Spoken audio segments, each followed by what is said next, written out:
So if your goal is to improve your metabolic health, to reduce your, body fat, improve body composition, what if there are foods that you could start to stack conditions and eating more of those foods that can help with that?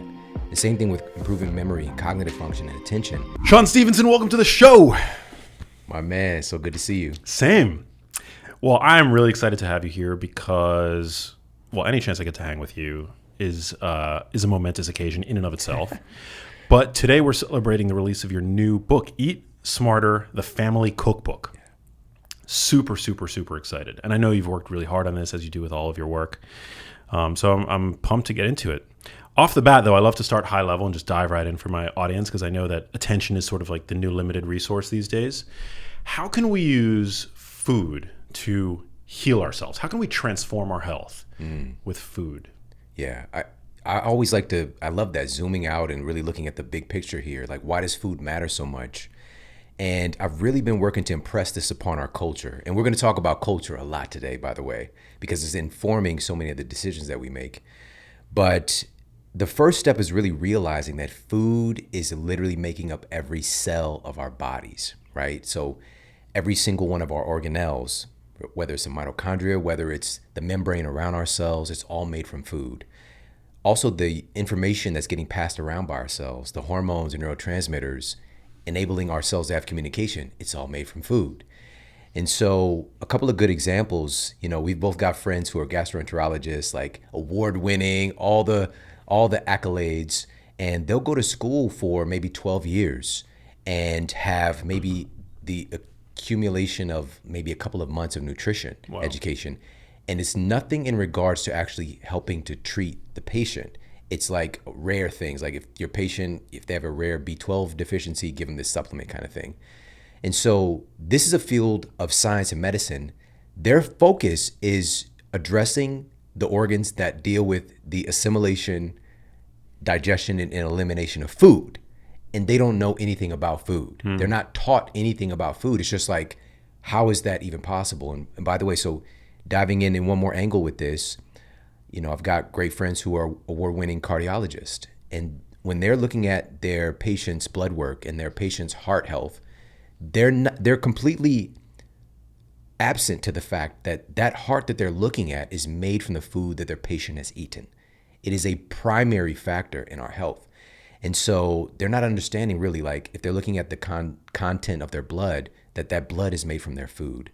The arteries themselves, the capillaries, it's all made from food. And so we're really missing the biggest piece of human health, which is like, what are you literally making your body out of? And not just that, what are you fueling everything with? And so if we start there and like have that flip switched in our minds, like, I get to choose what I'm making these tissues out of. And true to form, we can make our tissues out of very low quality things. And we can see the outcomes of that. The human body is very resilient. That's another thing we can talk about. It's incredibly resilient and adaptable. A lot of the things that we consider to be diseases or disease diagnoses or labels are just the body finding a way to operate under unideal circumstances, right? So like type 2 diabetes is a great example of that. It's a situation where there's this very, very abnormal amount of sugar coming into the system, of blood glucose elevation. And blood glucose is not a bad thing. We need blood glucose. But the amount that the human body can get into it today is incredibly abnormal. We've never experienced that kind of exposure in human history. And so with that being said, all that glucose in our body can really start to tear things up. And so the body makes this kind of adaptation as we're kind of shuttling into our fat cells and muscle cells, and they're getting filled up. And it can be dangerous even for that. And so it's just like your body's like, we're going to mute that. We're going to mute that opportunity. We're going to downgrade that signal for insulin. And the crazy part with type 2 diabetes, your pancreas is still making it though, right? And so it's made this one adaptation over here, but something else is going to suffer. And it's really your body's just adjusting, like, this is a higher quality or a higher priority thing. I'm going to address this. And so that's what the condition really is. It's the body adapting to unideal circumstances. And that just really speaks to the body's intelligence. And so to put a bow on this, man, like, how can we use food to heal? It's just, number one, understanding that food is a primary mechanism of healing, of building the body, of improving processes, or it's a primary asset of degradation. So it's just starting with that principle. Can you paint the picture for us of what public health looks like today? I mean, because today we regularly rattle off statistics like 60% of the calories that your average American consumes comes from ultra-processed food. So do we essentially live amidst a population of ultra-processed people? If you are what you eat. Wow, yeah. Right? Yeah, man, this is so good. So good. Yeah. So, all right. So you just mentioned one of the statistics that's been passed around in our nutritional circles, and this was published in the BMJ, one of our most prestigious journals. About 60% of the average American's diet is now ultra processed foods. And so let's talk about what that means really quickly. And we might have talked about this before, but humans have been processing foods forever. All right. Taking a tomato and processing it, adding some spices and whatnot, we can end up with a pasta sauce, for example, or taking olives and crushing them, stone crush, cold processing, you have olive oil. Those are processed foods, and they're very, very health affirmative for most people, not everybody. However, compare that to what it takes to make canola oil, right? And you've seen it. You've seen how it's made. It's just like all of this high heat processing, very, very sensitive structure of these oils. And that high temperature is creating all of this reactive oxygen species. And they use bleaching agents and they use deodorizing agents. And it's really a disgusting process. And then framing that as a quality human food, right? It's just like that is ultra processed. And that there are some people who, unfortunately, there's a lot of infighting about silly stuff like this, but well-meaning researchers and scientists who are just like, well, canola oil is good for you, and they have some data to affirm that, or, vegetable oil, same thing. And we have to really just take a step back and just, again, ask ourselves, honestly, is that an ultra processed food or not? Is that a high quality human food? If we're comparing that to something that is minimally processed, as humans have been utilizing for thousands of years, what's probably going to be better for us? And so I think we can use a little bit more just rationality right now would be helpful. Now, with that ultra processed food consumption, what I'm bringing forward in this new book, Eat Smarter Family Cookbook, is the data on U.S. children. All right. And I was shocked. I'm not going to say I didn't believe it, but I couldn't believe nobody was talking about this. And so this was published in JAMA, the Journal of the American Medical Association. They tracked the food consumption of United States children from 1999 to 2018. And they found that in 1999, the average U.S. child's diet was over 61% ultra-processed foods already. Wow. In 2018, it was up to near 70% ultra-processed foods. All right. And so, again, what does another ultra-processed food look like? If we start off with corn and then a bunch of chemicals, and we can end up with Lucky Charms or Pop cereal, right? Something that is so far removed from anything recognizable that it came from anywhere in nature. That's really an ultra-processed food. And that's making up the majority of our children's diet. And it's like their palates are still developed. Not just their palates, right, are still in that state of development, but it's their brains. Their brains are still developing. Their bodies are still developing. It's at an incredibly rapid pace. So this speaks to you just said it. Are we having more ultra-processed humans? And this reminds me of Kate Shanahan, mutual friend. I think you've had her on before. I've never had her on, but I want to. I know. I mean, I love her book, Deep Nutrition. Yes. Yeah, she's an OG. Mm-hmm. And so she shared this study with me where they looked at biopsies of fat cells back in the earlier part, around the 1900s. And they found that the average human fat cell was made up of about 2% PUFAs, polyunsaturated fatty acids. Whereas today, a biopsy of the average American, their fat cell is now made up of about 25 to 30% polyunsaturated fatty acids. Wow. So literally the ingredients that are being used to make us are different. We have a different human recipe. So what you said earlier, that statement, are there a lot of ultra-processed people walking around? Yes. We're making different recipes. And here's the thing, it's just, again, it's not that it's all bad, all right? It might be some kind of evolutionary advantage some kind of way.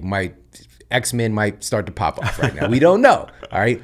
But from the looks of things, we're not doing well. We're experiencing far higher multi-epidemics, really. I can't say epidemics. Multi-epidemics of chronic diseases.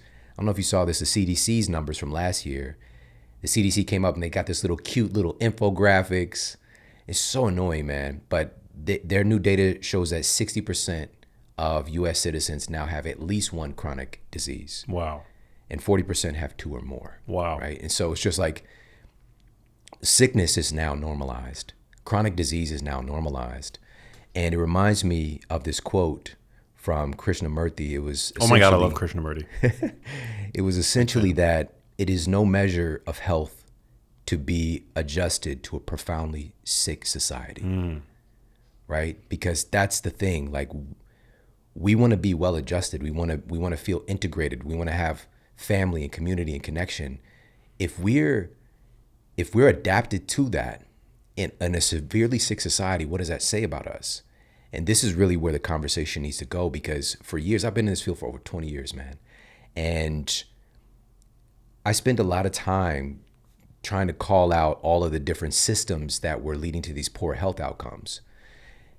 Whereas today, I realize that working with patients over the years, we would try to target, any well-meaning practitioner is going to try to target behavior change. Like, just do this, do that, avoid this, that kind of stuff. And we need that, absolutely. But how much more difficult is it to make that behavior change in a culture that is severely sick and dysfunctional?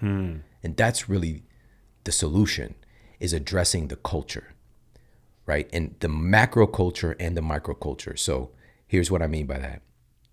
The macro culture, and by the way, let's define culture. All right. A culture is defined as the attitudes, behaviors, values, and beliefs of a community that is then passed on to future generations.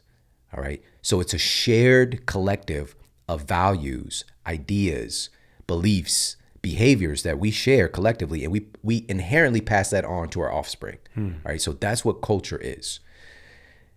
In the United States right now, we have the most chronically ill culture in the history of humanity, documented human history. We've never seen this level of chronic disease. We're not doing well. And this also, not to mention the mental health epidemics, infectious diseases, that's something we thought we had a handle on. Right. It just continues to get worse. And we have to ask why, like, what is happening here?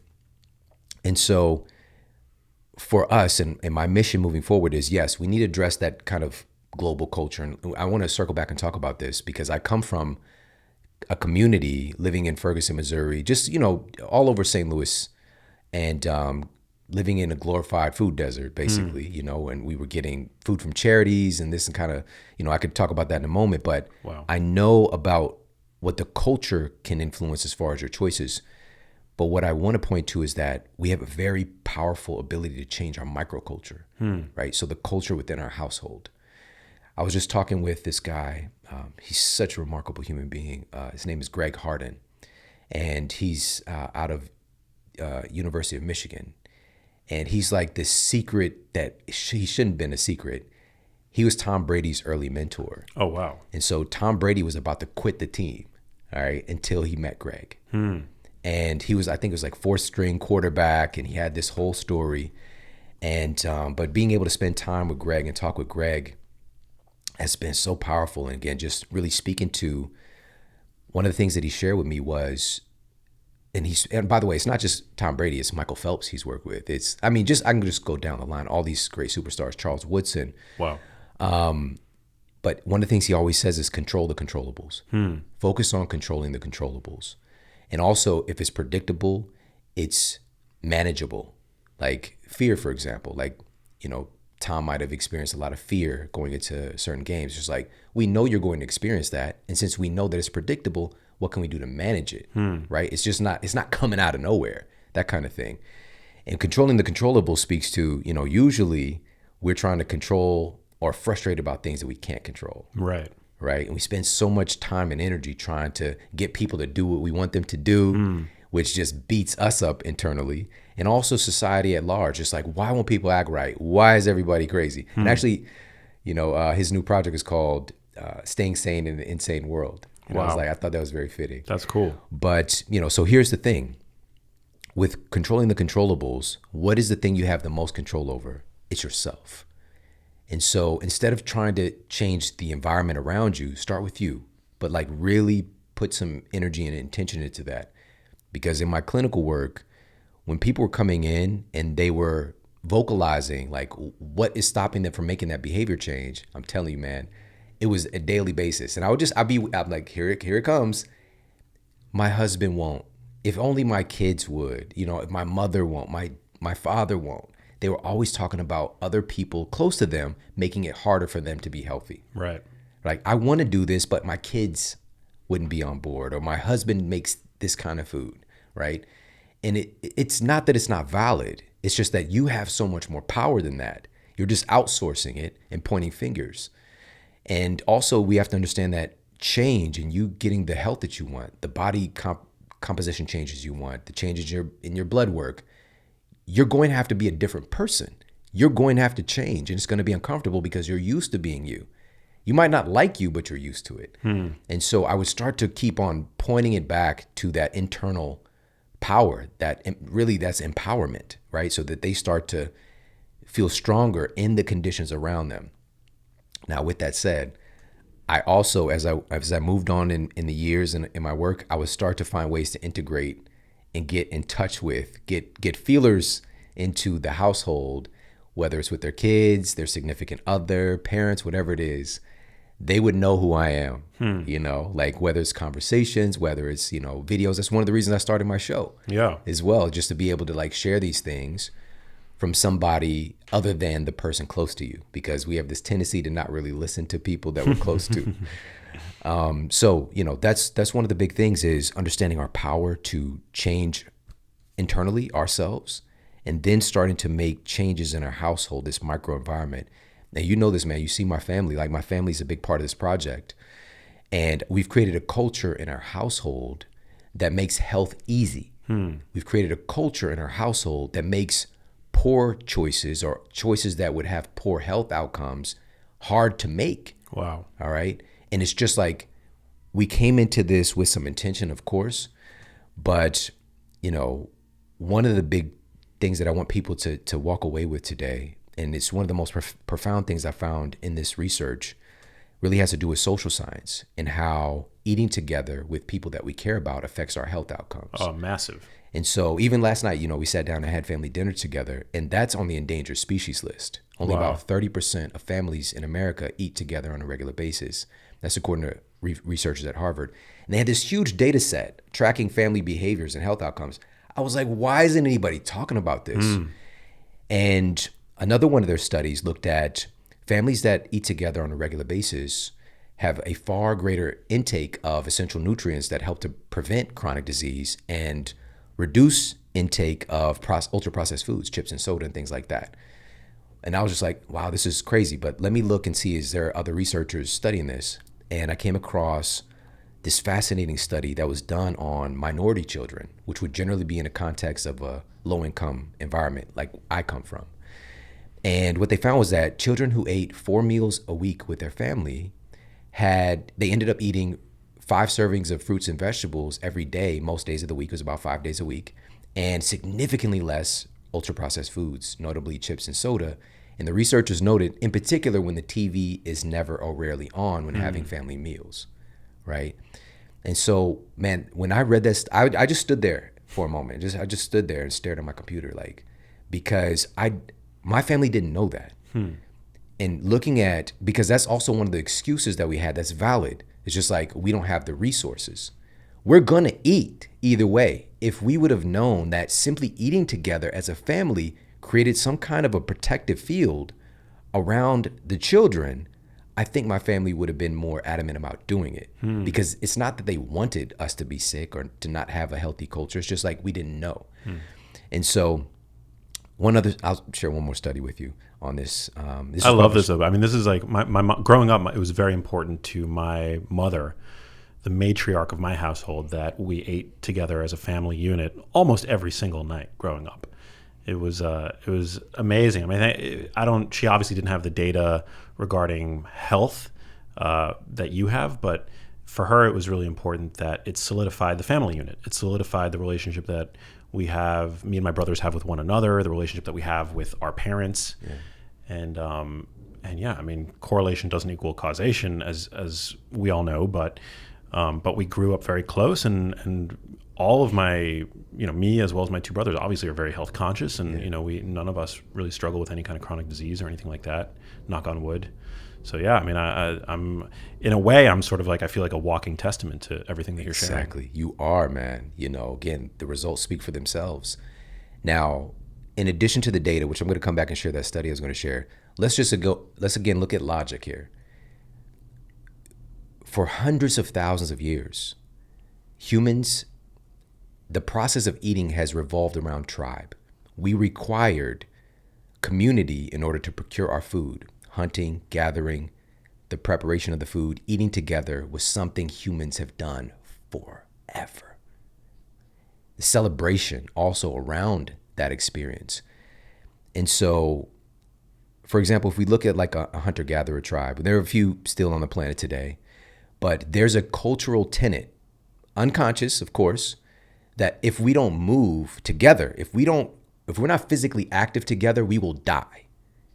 If we don't move, we don't eat. We have to move in order to procure our food, right? In our culture, here in the United States and many other places, movement is optional. It's optional today in order for us to eat, right? And so also the culture in a hunter-gatherer tribe, for example, would block their awareness that Lucky Charms are even an option, right? It blocks their awareness that, pulling up to McDonald's is just something that people do. It's not to say that there isn't, I think there was a movie called The Gods Must Be Crazy or something like that. There's like a Coca-Cola bottle scene. It's one of my wife's favorite movies from when she was a kid. But anyways, it's not that they wouldn't come across some of this information, but it's just not a part of their culture. Like they really don't get that I can just go to 7-Eleven and throw my spear through a hot dog, right? Like it's that easy here. And so with that being said, my question was there something protective about people eating together for all those thousands of years that we're missing out on today by not eating together? And when I looked at the data, again, I shared a little bit of it. But so this process has been devolving to where today, as I mentioned, only about 30% of families are eating together regularly, whereas this was just what you did. And so such a dramatic shift so quickly. My question was, again, has this caused a problem for our health? Are we now missing a protective agent? And part of it, let me just even share another logical point. Like, why would it be protective for these kids? Like this study, and this was published in the journal Pediatrics, and another study in JAMA. And the researchers found that in particular for children, and this is my call for everybody, my call to action for everybody today, they found that eating together with their family, children eating together with their family just 3 days a week, and it could be any meal, 3 days a week, led to significantly lower rates of obesity, lower rates of disordered eating, and several other chronic diseases. All right. Again, just studying family behavior. And they found that, this was like this kind of bare minimum, that 3 meals a week. Suddenly, the children were less obese. Suddenly, they had less disordered eating. And they were just like, what is going on? Again, this is published data, but nobody's talking about this. And so all these studies, by the way, are in the book. I love it. Why do you think nobody's talking about it? I just think we haven't asked the question. There have been people like your mom, for example, who've just known. They knew in their heart, like, this is my family. This is what we do. This is what we do to connect, to care for each other. And this table is a unifier, right? She knew that. She didn't have to have the data, right? And so now we have researchers who are questioning these things, right? And this is something you do as well. Like, we're constantly asking questions about stuff. And the great thing is that there are more people than ever who are questioning things, and they're designing studies around them. They're sharing the data, but it's pointing us back to logic, which is we need each other. And another study that I shared in the book, this was a meta-analysis of 148 studies. And this was researchers at Brigham Young University. And again, 148 studies, over 300,000 test subjects. And they found that our social ties, having strong, healthy social connections, led to a 50% reduction in all-cause mortality. Wow. All right. It was more impactful on their health than exercise, than beating obesity. This was the number one thing in the data. It was the most powerful epigenetic influence on our health is our relationships. And now again, it is the number one thing. how much energy and intention are we putting into it? Because here's the thing, having healthy relationships and having relationships with people who are about that health life, as soon as I walk in the door, you're telling me about some new health stuff. Yeah. It's just like, it makes it so much more accessible. And I'm here to say that, number one, we can connect with more people like that than ever today. We can use technology in an efficacious way, or we can be distracted. And we also have the opportunity, if we don't have that person, we can be that person for other people. That was really how I got into this. And before I knew it, now I'm surrounded. I'm completely engulfed. My universe is health, my entire universe. And it was just me alone in Ferguson, Missouri, 30 pounds overweight, diagnosed with the so-called incurable spinal condition. I broke my hip just running one day at track practice. Jeez. And I'm sleeping. I have a mattress on the floor. I have this, my wife just mentioned this the other day, which I forgot, honestly, because I hadn't thought about it so long. I met her in college. And this was after I really I transformed my health. I love the relationship that you have with your wife. Thank you, man. Yeah, it's so beautiful. She's my bestie, man. But when she came over, I met her at the gym. I was training at the time at the university that we both were going to, which was so cool. Again, like I went from being so unhealthy to now I'm working in fitness and get my certification. I'm studying, biology now in college and all this stuff.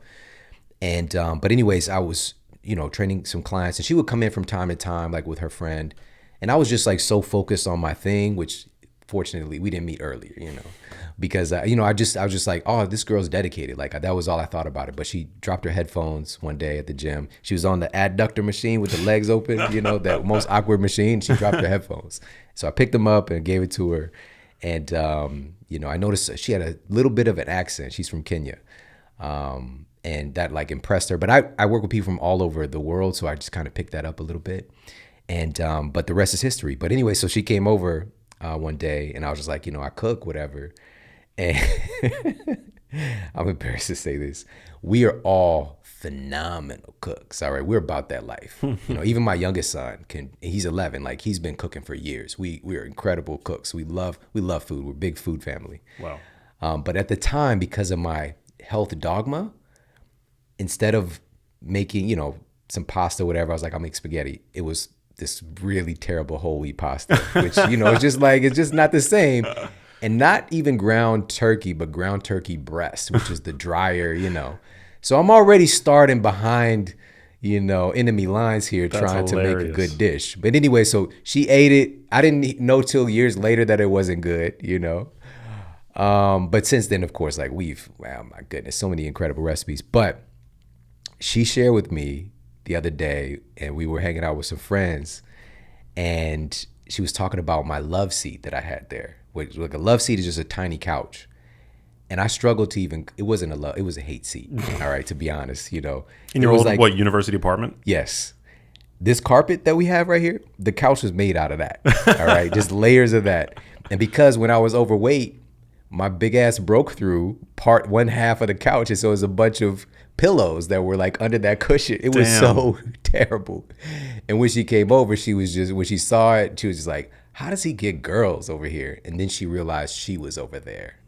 It's a good way to weed out the wrong women, though. I mean, it was no wrong. If you're, come on now. But, her having that, like, that insight that I'm here, like I'm thinking he can't get girls, but I'm literally standing here, And so, but anyways, coming from those conditions and being able to stand up and to take responsibility for my health, despite the environment around me.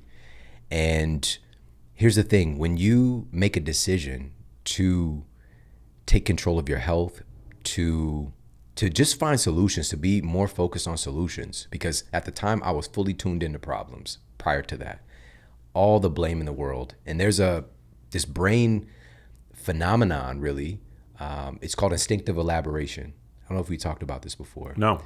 So it's like a mental reflex that the brain does, because we're always questioning things constantly. You might be kind of like underneath our like top consciousness, but we're always asking questions, and it's driving our behavior, right? This is why, like, even with television shows, like, they know humans don't like having questions unanswered. This open loop phenomenon. And so instinctive elaboration is a question that we, like our dominant question we pose ourselves, and we'll consciously and unconsciously be searching for the answers all the time. Wow. And so for me, my dominant question for those 2 years of suffering that I was experiencing was, why me? Why me? Why me? I would just ask, that was like an automatic all the time in my head. Why won't they help me? Why won't this physician help me? Why won't my family help me? Why this? Why won't my teachers care? Like all of this, why me? And you're going to be scanning your environment internally and externally to find information to affirm why you, right? You suck, you're not very helpful, you're self-centered, whatever. Like you're gonna start to really cultivate answers to that. Now, it switched like instantaneously, man. And again, like you've got, of course, like with those, they say that neurons that fire together, wire together. You're just laying down that more and more and more. It's not that it instantly dissolves, but for me, I think that you could change your psychology with repetition and also with a really emotionally charged event. Like some of the most memorable experiences we have are like either what we would frame as negative or positive events in our lives, like something very emotional, really like it's very visceral for us, right? And so because it was so visceral, it changed everything. And I asked, what can I do to feel better? What can I do to feel better? And I hadn't even thought about that for those 2 years. And that led me to starting to see life differently. And man, the solutions were there the whole time, by the way. I had a friend who was in chiropractic college, and I just thought she was so weird. We hang out every now and then, whatever. But I just like, I want nothing to do with that life, I was just trying to kick it. And but now, like within a week of me asking that question, we just go for it. I'm riding with her somewhere, and she stops at Wild Oats, which has since been bought up by Whole Foods.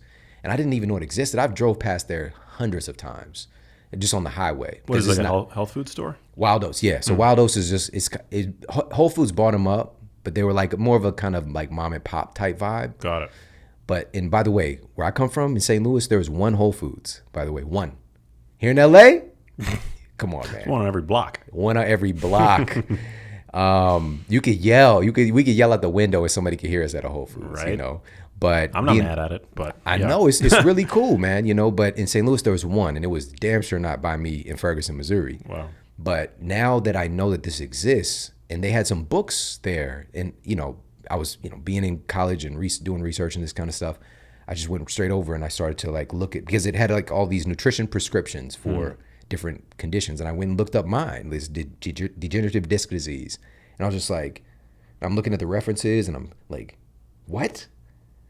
Omega-3s? Like, all I knew about for my bone density, because my bone density was so low, was like calcium. I'm drinking all this milk every day, but now it's like all these other things. Can omega-3s help? Because everybody has some degree of degenerative disc disease, right? Yes. Listen, so, oh man, if we even want to talk about this, so our disc, I'm like masterful with this now. Well, because you've struggled with this for years. Yeah. So, at the time when I was 20 years old, my physician said that I had the spine of an 80-year-old person. Whoa. And my discs were so degenerated. They were like black. Like the light didn't really shine through them on the MRIs. And there was two herniated discs, L4, L5, S1. And, it led to this sciatic nerve pain that was just like, it was so painful, man. It just would keep me up at night. Like if I changed position, just like it kept waking me up out of my sleep. It was torturous. So, some of the things and I never stopped to ask, like, what are my discs made of, right? What are the raw materials that are used? Same thing with my blood, same thing with my brain, right? And so I found that, and this was from just, again, asking these questions, what are my discs made of? That the discs are non-vascular, right? So what that means is, it's not that they don't get nourishment, but they don't have like a direct nutrient supply or blood flow, right? And so they get hydrated and nutrition in many ways through a process called remote diffusion, which, again, this is getting into some freaky like Star Trek type stuff, but being able to like shuttle these nutrients across these channels that normally like other things just can't get into. So the point being is this: number one, the most important part with our disc, and anybody can track this themselves, if you measure yourself when you wake up in the morning And when you go to bed at night, you're probably going to be shorter at night. Whoa. Just because of, that gravitational weight, Yeah. right? And that hydration of your disc is also getting reduced. All right. And so being that they're non-vascular and getting hydration even, because it's like a lower tier thing, unfortunately, your spine. Oh, and by the way, so this goes back to the study that I saw in that book. So the paper that I was reading, it said that when you're deficient in these particular nutrients, whatever they were at the time, and I already mentioned a couple, it was like silica, omega-3s, yada yada, and deficient in these key minerals, your body will take them from your hip and your spine first, right? It's kind of like a reservoir there. And so I was just like, oh, that's when everything changed. That's when I had like that Matrix moment because it's just like, I broke my hip and my spine is degenerated. This is where my body's like leaching calcium, for example, to clot my blood, right? That was more important. My body making blood was deemed to be more important. So it's just doing what it has to do. Yeah. Right. And so like there's an intelligence there, but I was making it harder for myself. Wow. That's what clicked in. And so just like, what if I give myself? And then I found there wasn't just one form of calcium. There are all these other forms. I had a nutritional science class. I paid a lot of money at a private university to get miseducated, really, about nutrition. The teacher would tell us, make sure that, you tell patients, and including yourself, get plenty of essential vitamins and minerals. Basically, he was just saying, take a multivitamin. Yeah. There's multiple forms of vitamin C. There's multiple forms of, obviously, B12 even, for example. Yeah. There's multiple forms of B12. It isn't just one thing. And the question is the thing in that supplement, that synthetic version of vitamin C, is that what my body even needs to do that process I'm trying to do? Here's a not so fun fact. All right. These vitamin C supplements, synthetic vitamin C supplements on the market, over 90% of them are made from genetically modified cornstarch or corn syrup. Interesting. Yeah. Does that change their bioavailability, or like how does it affect? Because it's typically vitamin C, as far as I know, it's ascorbic acid. It's like the same stuff. I mean, I've never been concerned about like where it comes from, but if you're saying that this is something that I need to be paying attention to. I came across, this was a wonderful study looking at a whole food concentrate version of vitamin C versus a synthetic form of vitamin C. And this was published in the Journal of Cardiology. All right. And it put up one of the most vitamin C dense foods ever discovered. It might be the most, which is called camu berry, CAMU. Heard of it. And so they utilize a concentrate of camu berry, vitamin C, versus, again, a synthetic form of that. And they administered it to people that were proactively doing something to create a lot of oxidation. And these were people who were smokers, right? So they were habitual smokers. And so this was a 1-week study period. And they found that the camu whole food version of vitamin C significantly lowered oxidative stress and inflammatory biomarkers like C-reactive protein in these participants. Wow. While the synthetic version of vitamin C did nothing. Interesting. All right. And now to take that just one step further, another one of the studies that I shared looked at, and this was crazy, folks who were taking synthetic vitamin C supplements over significant amounts of time, which again, if you're just taking a multivitamin with it in there, were twice as likely to develop kidney stones. All right. So again, everything has a cost. And we've got to understand the difference between real food nutrition and the synthetic versions of things that, again, we've got wonderful scientists today, wonderful innovations that we've made. Something like a gas chromatograph has been able to isolate certain flavors, like the chemical formula that makes up the flavor of cherry, for example, or root beer, right? We can isolate that. Now we can put that root beer flavor into something else, right? Put strawberry flavor into something else. And now we start to muddy up those waters, though, of like that communication, like what did we evolve having these certain tastes associated with certain nutrients? Now that's gone. But even with that being said, when we start to isolate things, right, and take them away also from their it's not just the fact that this vitamin C is in camu camu berry.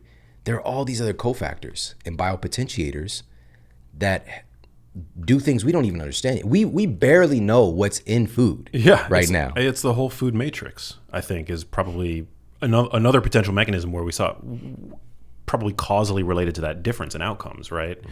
Like you extract this singular nutrient from the whole food matrix. We didn't evolve with nutrients in isolation. We evolved with food. Yeah. And so our bodies, it may as well, and I don't know this to be true, but I'm saying, I'm sort of hypothesizing out loud that it could be no different than a foreign object, like some kind of xenobiotic compound to our body when extracted from the whole food matrix. I definitely agree with that. I mean, it just seems very obvious. And with that being said, this could be used therapeutically. Absolutely. Yeah. But we don't necessarily want to get into a habit, again, where we're taking a synthetic form of whatever it is on a consistent basis, because it's probably going to carry a high toxicity load, right? And what's going to take the brunt of all this is one organ, for example, is going to be our liver, right? Our liver is responsible for drug metabolism, for alcohol metabolism, obviously, and also dealing with supplements. And there's been quite an increase, and I talked about this in my last book, in liver dysfunction due to excessive intake of drugs and even supplements as well. Wow. You know, and I'm a fan of certain supplements, and if we can get them in more of a whole food version or form or concentrate, that's even better for me. And by the way, again, being in this field for over 20 years, I've tried everything. I've tried so many different types of supplements, but I've always come back to and found the most benefit from those that are coming from like whole food sources. Yeah. Right. So even with the vitamin C, if there's a vitamin C supplement that I'm taking, it would be camu camu berry concentrate along with maybe some amla berry, like high vitamin C foods, concentrates that have all the other cofactors as well. So if I were to walk, I've never been to your house, but if I were to walk into the Stevenson household and look into your pantry, go into your fridge, what would you say are some of the highest impact foods that you're stocking your house with? Ooh, let me tell you, and especially, so this is your show too, man. It's just, we got to talk about brain health. I'm down. All right, so one of the foods that it's always in my freezer that I love, and it's also getting, it can get twisted and turned into something a little bit unsavory though, but it's acai. Acai? Yeah, I'm a big fan of acai. I love it. Have you ever been to Brazil? You got to go. No. It's a Brazilian berry, I think. That's right, yeah, it is. We got to go get it from the source. Bomb. Yeah, let's do it. This is why also you're only going to find it frozen here. And a lot of the berry is actually a seed. And like the acai, quote, berry part itself that we have is a very small part of the berry. It takes quite a bit of processing. And so again, this is a minimally processed food. But this was published in Nutritional Neuroscience, and they found that acai is able to, and this was a meta-analysis looking at even metabolic health and the influence. But they found that over time, acai was found to help to prevent or reduce memory loss. Wow. Right? So that was number one. And also specifically reduce inflammation and neuroinflammation at that. All right. So it really has this affinity towards brain health, brain function, brain support. So that's one of the things that you're probably always going to find in my freezer, some of those frozen acai packets. Are you able to find sugar-free versions of it? Yeah, that's what we always get. Wow. And that's another thing, with the Eat Smarter Family Cookbook, I have my favorite acai, which again, we've had friends over. This is one of those things I'll like whip up, for example. I've seen people literally using their finger to clean the bottom of the bowl. Wow. Like, it's just like, it's that good. But I always get it because we want to be able to manage the sweetener that we're using, right? And so what I've done is also it's a protein bowl as well, acai protein bowl. So we have some protein concentrates in there as well. Again, whole food versions of those. And here's the key is because acai isn't necessarily sweet berry at all, but I'm using honey, and I'm being very bullish on honey these days, man. Honey's good. Because I'm just thinking about, again, what have we been using the longest as a species? Humans have been dabbling with honey for a long, long time. And one of the studies that I actually shared in the book as well, and I'll share that with you guys here, this was published in the journal Nutrients, and it detailed how raw honey, keyword raw honey intake was found to improve fasting blood glucose levels in study participants. This was a human study. It was a meta-analysis of multiple studies. Wow. Designed looking at metabolic health and honey. All right.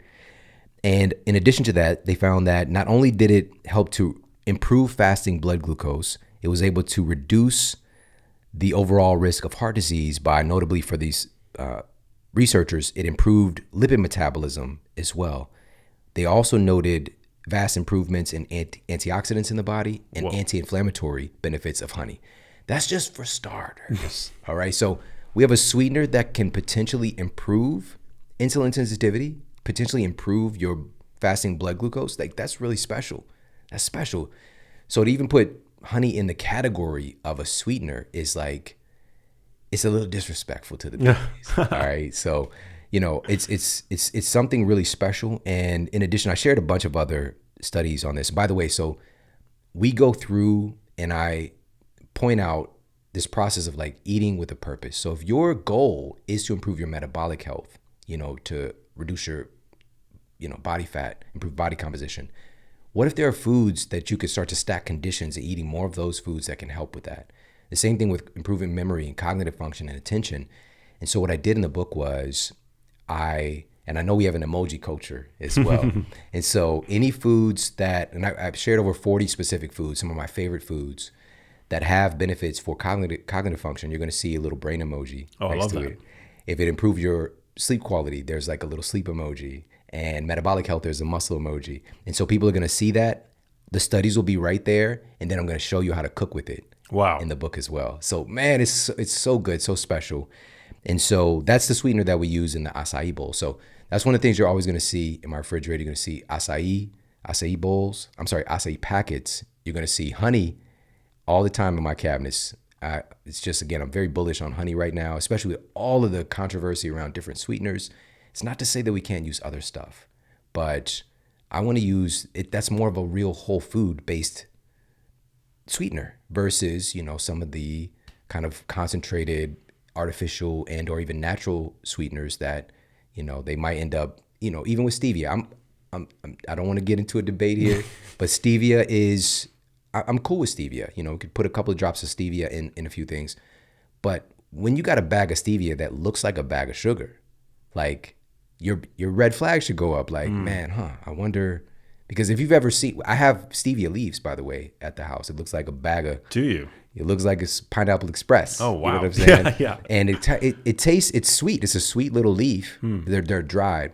It's a sweet little leaf, but it kind of has like a medicine-y, like, background to it. Yeah, like a lot of people don't like the stevia aftertaste.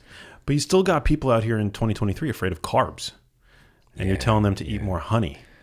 Have you ever been part of one of these so-called diet tribes? I mean, I feel like you in many ways are like Diet Switzerland. Like, you don't get into the battles online. You don't talk necessarily about the value of eating animal source foods or plant. You're sort of like in the middle in a way, which I try to be as well, but I don't see you getting into like the battles that I find myself in unwittingly. I love this, man. Dietary Switzerland. Yeah. I think that I'm taking notes. How do you do it, man? I think that we automatically are going to go through a phase of being dogmatic, especially when you've done something to improve your health, or you've seen it happen for somebody that you love, or you grew up with it and it appears to be working. You're going to be very bullish on that form of that dietary framework. Yeah. So whether it's a carnivore diet, whether it's a vegan diet, whether it's a raw food diet. And so I definitely have my phase. Again, I've been in this now. It's almost my 21st year coming up here next month. And that being the case, so 15, 20 years ago, when I first started to figure out a few things, I definitely became dogmatic. It's just I've outgrown it. It's like Dunning-Kruger. We all go through it. Yeah. I had this brilliant dude, Ted Naiman, on my show recently. He was a medical doctor, and he brought up a really interesting point. He's a great guy to get on the show. Love his work. But he was saying that when you don't really fully understand something, you have no choice but to believe in it almost like religiously. And when you don't understand a topic, but you've seen great benefit from it, you want to evangelize it literally like a religious zealot, like a missionary of sorts. Exactly. And that's what we're seeing. Especially now we have, social media and the ability to be a missionary in a whole new way. And to build your identity around that as well, and to build a platform around that, it can be very difficult for you to question your own religiosity or your own dogma or your own principles. But part of the reason we go to that is that we're always looking for things that can help us to, this even goes back to culture as well, which is we like the idea of freedom, but we don't really handle it very well. And so what I mean by that is having some rules in place and structure enables us to actually create more freedom for ourselves. When we just have infinite options and possibilities, like there's a great book from Barry Schwartz many, many years ago, The Paradox of Choice. Like when we have so many options, it debilitates us. And so knowing like this is what I do, this is my framework, these are things I don't do, it just helps to create some certainty. It helps to create a sense of peace within our psyche. And so that's the benefit of having any of these diet frameworks. That's one of the benefits. But also, and here's the thing, again, these are my friends, you know, the champions of carnivore diet, champions of vegan diets, and everything in between. I know like the person in all of them. And I'll tell you what, part of the problem too, why we might see people hating on each other like that, is they don't see the love and the humanity that that person who's the champion of that thing has, because they're doing it oftentimes from the space of they've seen it help people. They've seen it help the patients that they're working with.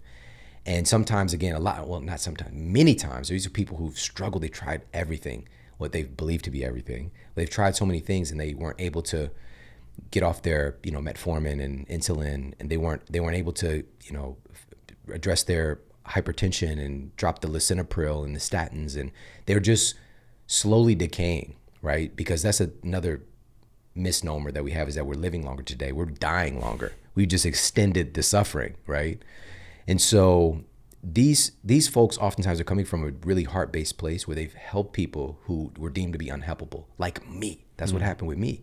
So that's why if I had that experience where I'm told by 4 physicians that I'll never be able to walk normally again, that I'm going to be in pain for the rest of my life, and then I don't have that issue anymore, it's quote remission, like there's a whole different level of authority that I'm going to be speaking from. Yeah. Now, the microphone that I'm using or the channel that I'm speaking through with that authority can be influential in a positive or not so positive way if I become dogmatic. And I definitely did, because I was converting a lot of people to what I believe to be the best diet 15 years ago. Were you ever like shirtless, screaming at food, recording selfies at the local market? I don't recall. I mean, you know, I might have been nutrient deprived, so you might have some footage out there, but no, man. I mean, you know, but even still, you know, so again, they're coming from that place. But like I said, when you build your identity around that, it's going to be hard for you to question and like, but here's also what I know from being inside of this for all this time, is that a lot of these folks do not prescribe 100% to their diet framework. They don't. And that's okay. All right. But when other people see them, they think that they try to be like them. And sometimes a diet framework might leave out a food that is exactly what your cells need to turn on whatever gene expression that you need right now to feel the way that you want to feel. And it could be just off limits for you.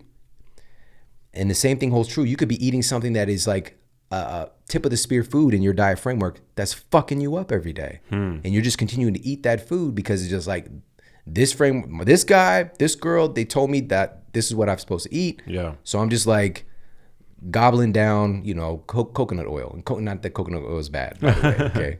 But they're just doing that thing because it's the diet framework. Yeah. And here's the last part of this, is that a lot of times when something works for us, we become very bullish on it as well. Like, especially if it works for a time period. What I saw many times was somebody would get these results for a few months, maybe even a few years, but then stuff would start to happen. It would not work like it used to. And then they tell themselves, I'm just not doing it right. I need to do it harder. I'm not being as, you know, whatever. I need to get back. And I want you to start to catch yourself when you say get back, because we can't time travel. This is not Michael J. Fox vibes, okay? let's move forward with greater intelligence. All right, because you picked up an experience, you picked up some insights, some assessments. You need to bring those to now, because chances are you can take that knowledge and build on it. But going back to something that might not have served you the way that you think, and also bringing something from the past to your updated life might not work the way that you want it to work. And this is why we tend to get into this. We create learned helplessness, beating ourselves up because we're just not doing the diet framework right. And so last part of with this, and why I would appear to be dietary Switzerland is every one of these frameworks has value, and I'm very much aware of that. It's just really about what works for the person right now. And that's where I know the future of, it's already here really, is personalized nutrition. But I've been doing this for over a decade. So before I shifted over to just being primarily a researcher, writing books, and I was working with people on a day-to-day basis, I'm so grateful that I had the revelation, which is I need to do what's best for this person in front of me. And it might not be anything that I would prescribe to anybody else. I've got to find out what their heritage is. What were their parents and their grandparents eating? I need to find out, what is their work life like? What's going on with their stress? What's going on in their relationship, right? What running their blood work and seeing like, what are the individual biomarkers that are screwed up with this person that we could do something with nutritionally? It needs to be based on you and not this kind of glorified idea of what a perfect diet is supposed to be. There is no perfect diet. There isn't a perfect diet for any one person. There's a perfect diet for you as you are right now, and that shit's going to change probably next week. And so let's equip people with the skills so that they can continue to adapt and evolve as life evolves. Amen. I'm eating a diet that's, I think, dramatically different than the diet that I was eating 5 years ago and even 10 years ago. I mean, I'm constantly evolving, and I aspire to bring my audience along with me for the journey. But yeah, I mean, I'm eating now. I mean, I'm eating grains on a consistent basis. I'm eating like oatmeal in the morning because I enjoy it, but also because I'm now working out in the morning, and I've like really focused on dialing up the intensity of my workout. So I'm eating some pre-workout carbohydrates, and I've never seen the strength benefits and the hypertrophy benefits that I'm now seeing thanks to that additional fuel in the tank that I have because of those oats that are apparently, if you look on social media, that are so bad for you, right? I've reduced somewhat my intake of even extra virgin olive oil, which that's the primary oil that I use in my kitchen. But whereas before I used to liberally drench my food in it, now I'm being a little bit more measured, and I've seen that I've lost some body fat pretty effortlessly as a result of that, as a result of limiting the amount of refined fats in my diet. I'm eating more dairy than I've ever consumed before. And I'm not saying, by the way, that anybody needs to be following what I'm doing, because I fully agree with you. But I'm just saying I'm sharing how I've evolved. And I'm very comfortable with this evolution and sharing it, because I like to think that I've never planted my flag in any one camp. I mean, I've borrowed from different sides, but I've shared the value of dietary fiber in the past and how important it is to eat lots of vegetables. And then I've also talked about the value of animal consumption. And I think low carb is great, but also if you're exercising on a regular basis, particularly with vigorous intensity, carbohydrates are an incredibly useful performance enhancing tool that should be tapped. And so, yeah, my diet is constantly evolving, and I honestly feel like I've never been in better shape. Yeah. And my biomarkers are all great. So yeah, you have to be willing to iterate. You really do. That's what it's all about. Yeah. You just shared the absolute roadmap, which is it's individual for you. That's the thing, is being able to traverse your own life experience. Thank you for sharing that, man, because even me hearing that is just that's another affirmation. You've developed the ability to listen to your body as well. And this is what we really want to get people back to. And part of that might be, again, people not fitting into what you believe they should be fitting into. And I want people to be able to listen to that inner guidance, but it's hard when you're not well. That's the thing, because that intuitive hit for you to go to Krispy Kremes is like, that might not be your inner guidance system. You know, that might be food chemistry, you know, and an addiction. You know what I'm saying? But also, and this is another thing too, even with the Eat Smarter Family Cookbook, it's very inclusive as well. Because if we need to look at what we all agree on more, obviously. You know, that would be more helpful to have healthy conversations. But regardless of the framework, most of these frameworks are still focused on eating more real whole foods. Yeah. Right? And so, but then people getting into the infighting about minutia instead of like, the majority of what a child is eating in the United States is ultra processed foods. Yeah. Let's get together on this. Let's address this cultural influence that's really the thing that's mainly hurting us, but not even to villainize Hostess cupcakes, right? Not to villainize, you know, Tony the Tiger and Frosted Flakes. We're not in the business of that. That's a thing, and you can even have that thing. But let's make sure that the majority of your nutrition is coming from things that your genes expect you to eat. Let's eat things that humans have evolved eating or close proximity, because this non-human shit that we're eating is what's really hurting us. And so, but here's the thing, even with that, because, and I shared some of this as well, like, it's a true story, I didn't eat a salad until I was 25. That's the first time I ate a salad. I ate fast food at least 300 days a year for many years. All right. Now I know this person sitting in front of you are just like, nah, that was my life. And to reiterate, that's not abnormal. There are many people in the US and other places as well who have a similar lifestyle, because ultra processed food was cheap. It was very close proximities, all that I knew. And there are certain situations, even with zoning, you can't have certain businesses in certain places. Living in Ferguson, Missouri, you could just name any fast food. It was all right there within mile and a half, 2 mile proximity of my apartment. Wow. You could name it, from Dairy Queen to Burger King to McDonald's, obviously, to Jack in the Box, Krispy Kreme, every pizza place you can name, just all of them. They're just all right there. And I can get 2 for 99-cent tacos at Jack in the Box. Or I can buy an avocado for $3.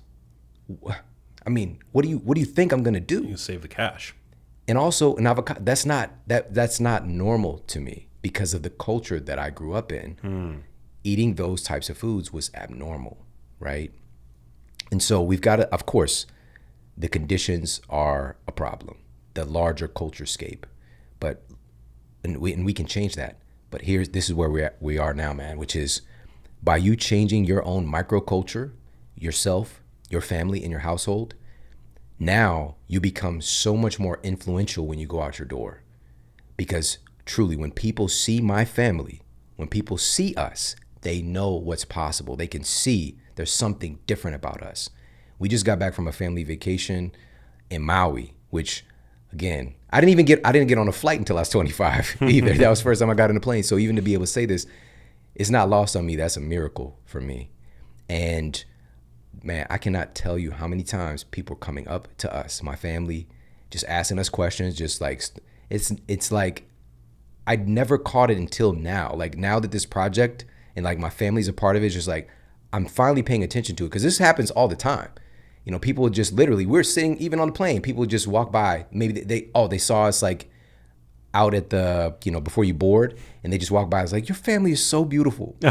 And I'm just like, I just look at everybody, I'm just like, yeah, oh my goodness, you know. But truly, man, and then people start to ask us where we're from. They ask us what we do. They ask us, you know, what do we do for fitness? Because, you know, we all have this outward appearance of that.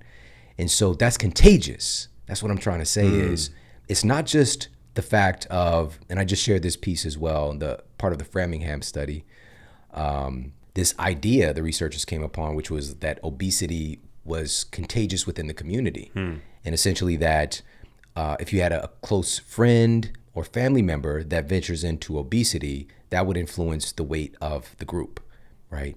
And so this is true. We know this to be true, that behaviors are infectious.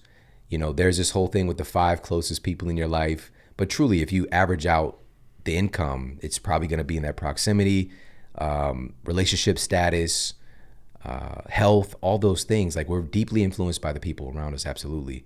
And so what I'm saying is that we can absolutely be a model. We can be a beacon. We can be an example just walking around. The greatest thing that you do for everybody, Max, is you being the person you are, period. You influence people just by you showing up being this guy. But we don't give that much credit to that because we don't have a peer-reviewed study to back that up. And I know a lot about this. I know a lot about data and research. I know the most powerful thing to be true is that our example speaks volumes more than anything else. And so, yeah. No, I love that because I get asked all the time from my followers how they can inspire or lead their loved ones to healthier behaviors, healthier habits. And my answer, just from personal experience dealing with my mom and in my own, within the constructs of my own constraints of my own family, that people live the way that they want to live. You're fighting a losing battle if you're trying to change somebody. The best thing that you can do, and I found like on the job, is to lead by example, is to just, you got to put your own, as cliche as it sounds, you got to put your own oxygen mask on first. Yeah, it's harder than ever to do that today, though, Max, because, there's so much distraction, really. Before you know it, you find yourself down the line. And so, a part of this is also speaking to that, too, because I've experienced it as well. Family members, there's this saying that you can't be a prophet in your own land, right? It's one of the...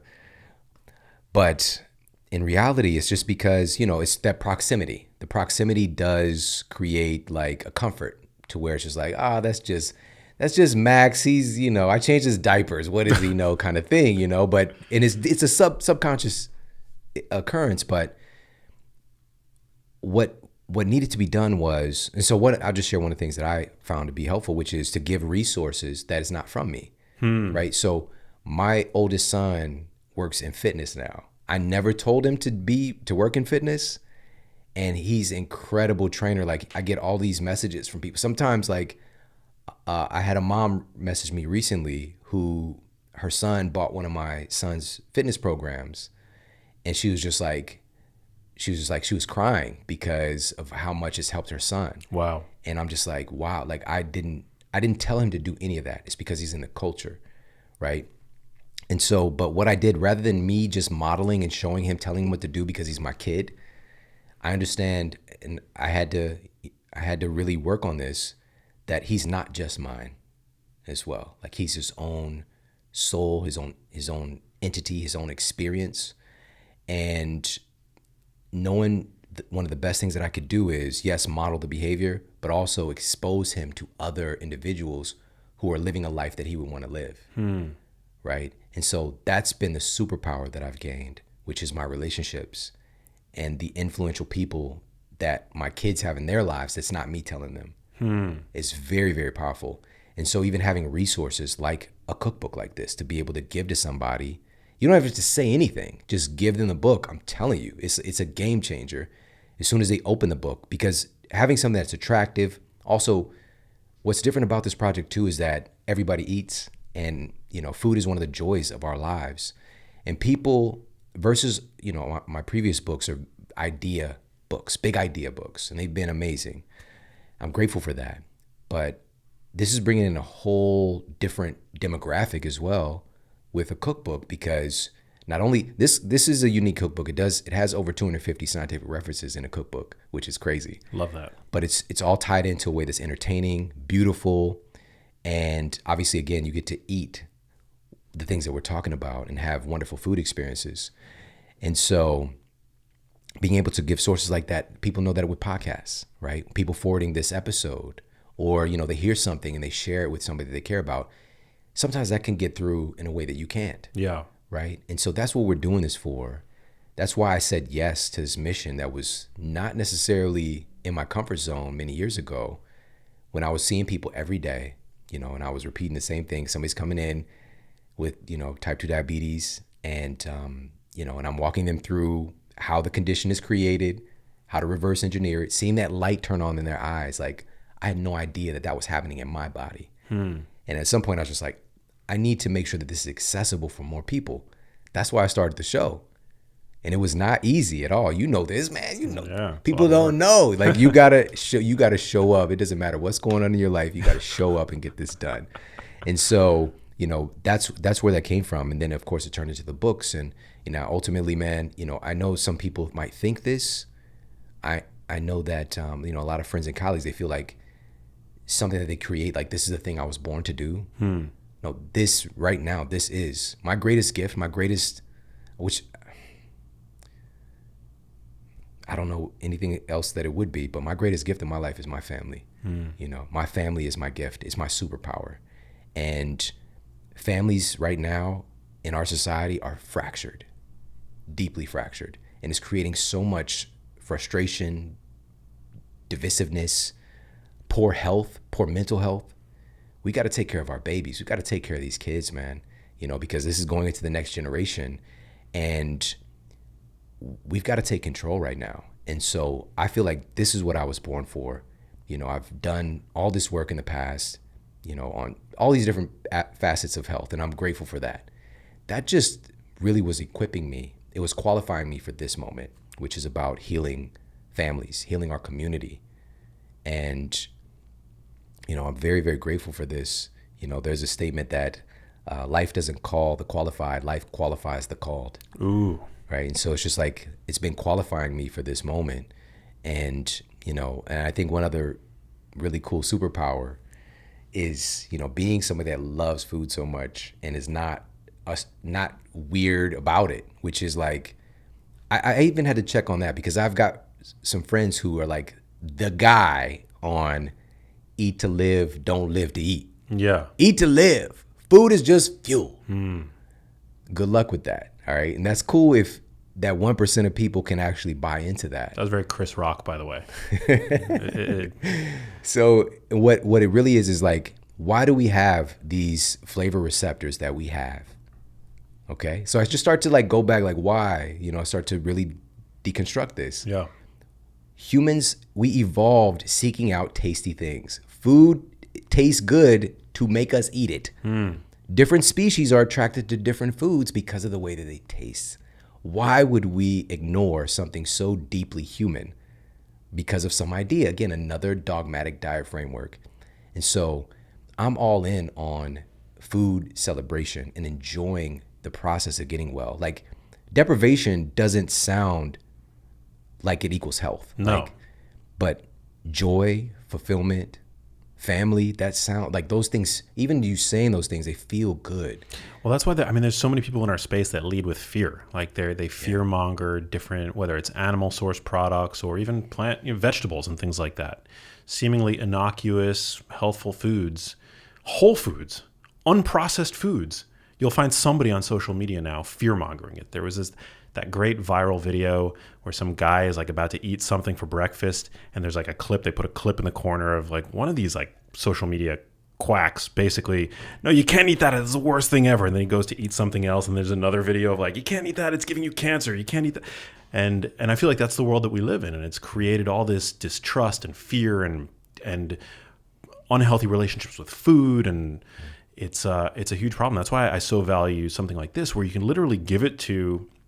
You can buy it for yourself. You can gift it to a loved one. You cook something together, and then and then lead with appreciation. Be like, Grandma, I really loved cooking with you last night. That was so fun. Mom, we haven't done that in forever. What a gift that was. And I feel like that is a very positive way to inspire behavior change. A lot of people. I was reading this book by James Sexton, who it's not about food. He's a divorce lawyer, but he brought up this really interesting point that you reminded me of, that even constructive criticism is still criticism. And nobody wants to have another critic in their life, right? Yeah. Because not only do they gain a critic when you criticize them, but they lose a cheerleader. And the way to inspire a loved one, I think, to behave differently. I mean, he uses it in the context of, I think, sex and in just general in terms of like relational success. Lead with appreciation. right? Not criticism. Like, take a loved one on a walk with you, and instead of saying, you really should walk more.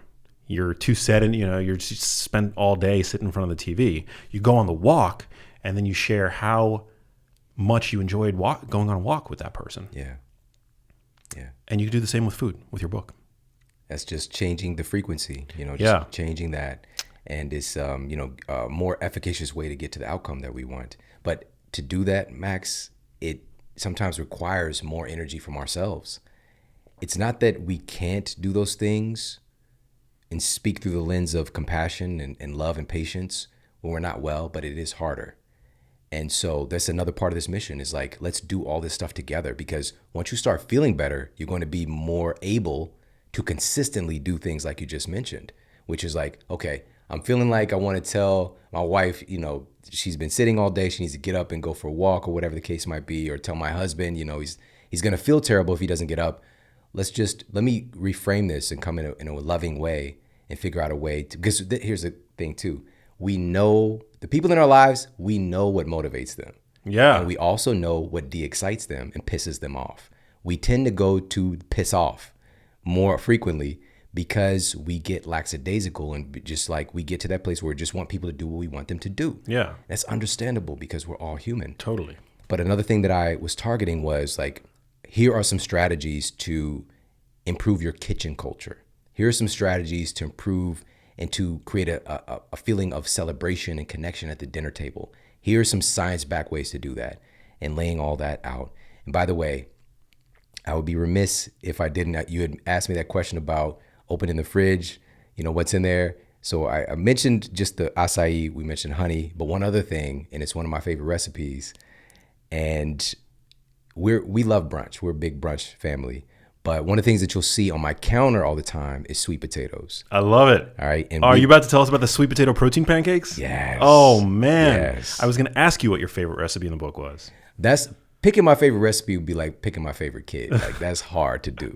But this was published in the journal Archives of Pharmaceutical Research, and it found that the anthocyanins in sweet potatoes were found to exhibit memory enhancing effects.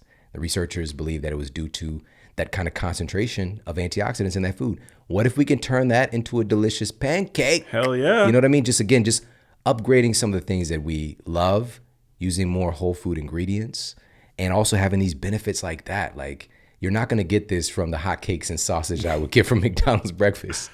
It's just, again, it's really a celebration of food. It's a celebration of family. I love it, bro. I love sweet potatoes too. Damn. So freaking good. Do you have any methods for like home cooking if somebody, because you can't ignore the statistics today that show that, 42% of the population is obese, not just overweight, but obese. By the year 2030, it's going to be literally 1 in 2. Cooking methods for fat loss. Anything there with regard to that? Because obviously when you are avoiding the ultra processed foods, you're increasing the satiety value of your food. That's going to be that's going to lend itself to shifting your body composition in a positive direction, obviously, because you are achieving greater satiety and fewer calories, because we know that minimally processed foods aren't as calorie dense as ultra processed foods. But any other strategies for cooking for fat loss? Absolutely. One of the low hanging fruits here is protein ratio, especially for the first meal. And one of the studies that I shared in the book looked at an egg breakfast versus a carbohydrate-based breakfast. And again, even as we're saying this is still going to be based on you. But for the average person that's going, and by the way, in the study it was a bagel breakfast, or eggs. And this was a multi-month study. And they found at the end of the study, the people who were having by the way, same amount of calories. That's why I put the study in there. Same calories. Wow. But dramatically different health outcomes. And so the people in the egg breakfast lost significantly more weight, more body fat, not just weight, but body fat as well.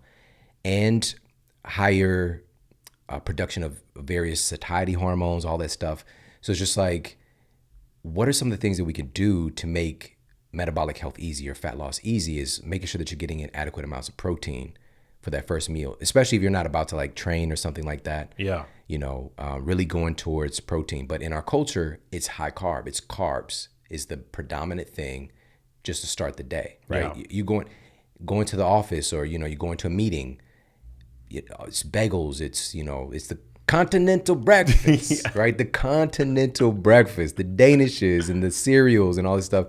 We just checked into a hotel recently. I was traveling back home to St. Louis, and we're checking in, and then the person at the desk was just like, and we also have free continental breakfast right over here in the lobby. And I saw my youngest son's eyes light up, like, because we love breakfast, we love brunch, but we're talking more like, again, eggs and omelets, frittatas, protein pancakes, those kind of things. But he didn't know that the continental breakfast meant we went the next day. It's cold cereals, bagels, danishes, stuff you can heat up in the microwave, that kind of thing. It's like all bakery crap. Orange juice, apple juice, Yeah. And so that's one. If we're talking about fat loss, really focus on that protein intake. It's the most thermic of all the macronutrients. Your body burns more calories to process protein than it does any of the other macronutrients. And, even as we're talking about kind of dissecting food into parts like this, I always have this like window open in my mind. Like, I don't want people to miss the point, because we can get caught up into that too. Like just looking at macros or calories, this. But the reality is this: all this time people have been infighting about fats and carbs for years now. Protein has just been like sitting in the back of the bus, just like, bro, you know what I mean? Because when we're talking about things like hormones and hormone health, your hormones are made from proteins. You need these protein building blocks to make you. When people see themselves in the mirror, when I see you, when you see me, we're seeing mainly the proteins you've eaten and minerals. Like, those are like the two bulkiest things that you're going to see when you see somebody. Protein is that important. This is the building blocks to make you. DNA to RNA to protein. It's in the gene here. The outcome is proteins, okay? But you have to have the materials to make it. So it's not even just on this kind of like thermic effect, that kind of thing. This is on like, protein is super important. Are we actually, has our culture devolved to a place where now, which there's some messages are, protein is bad. Yeah. Right? So if we're looking at what have humans been doing the longest, what enabled us to create this highly evolved brain that we have and have the health that we had previously to our recent generations, we had more of a protein-centric diet, And this doesn't mean that you have to have a high protein diet. I'm not saying that. But we need to make sure that you're getting in the right amount of protein for you. And for a lot of people, you're not getting enough. It's also, it's the most satiating macronutrient. Eat more protein. They see this in studies. When you incrementally jack up a person's protein intake, they eat less of the carbs and fat. And ain't nobody walking around today deficient in carbs and fat. Yeah. I mean, we're replete in all of it pretty much. But the protein is a really powerful anti-obesity tool. And we should appreciate it as such. I think the anti-protein crowd, I mean, they're very fringe. And I don't know if anybody, I think people are starting to really not take those sort of low protein advocates seriously, which I think is a good thing. I think most of the more intelligent people, more well-informed people in the space, we all tend to be, I think these days, on the same page, that protein is really, really valuable, particularly in the context of like today's health problems. Well, dude, this was super fun. Thanks for coming out. Of course. Anytime, man. Any chance I get to talk to you, man, I relish. And yeah, man, I'm excited for your book. I think it's going to make huge waves. It's a beautiful book. I got to flip through it, and the recipes are amazing, and you've got your beautiful family there on the cover. It's like a book that you just want to have in your house, like sitting on your coffee table. It's gorgeous. So congrats. Because I know, writing a book is hard work, especially a cookbook. Yeah, Yeah, I know. Thank you. That means a lot. Hey, if you like that video, you need to check out this one here, and I'll see you there.